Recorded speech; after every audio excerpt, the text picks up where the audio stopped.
As you may know, the topic of this month is Black History. So today I'm going to be talking about the Black history in 4-H and a person of color who made history in 4-H, since a lot of viewers watching this are 4-Hers. I hope you enjoy.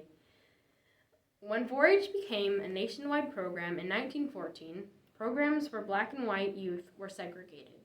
In fact, many states' 4-H programs for black and youth started years, sometimes even as much as decades after programs for white youth.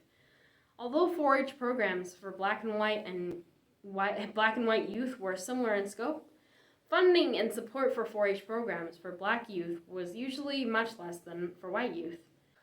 Despite these inequalities, 4-H programming for black youth took off in the first half of the 20th century. Throughout the South, these programs were run by historically black colleges and universities, HBCUs, like the Florida A&M University, the North Carolina A&T College, and the South Carolina State College.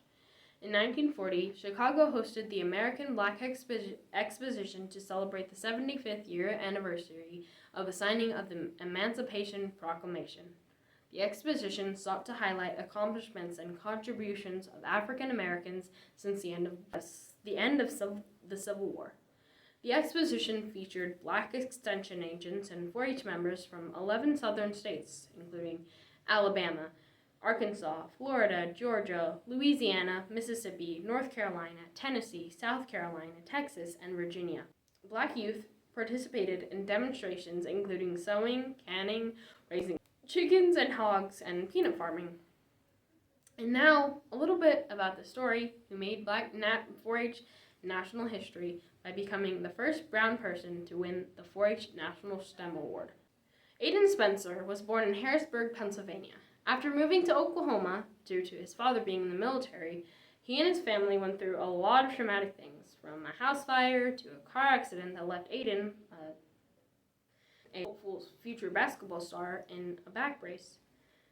His doctors, in result, telling him he can't play anymore. He then became very depressed, and then his friends introduced him to a 4-H robotics team, and he thrived. And from then on, he made a huge difference in his community by starting over 4 FLL teams, raising over $7,000 for his team, and so much more.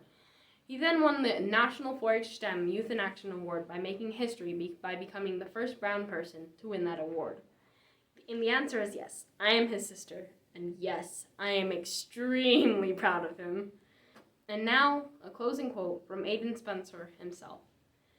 4-H has taught me that while change is inevitable, it does not define you, it's how you choose to react to it.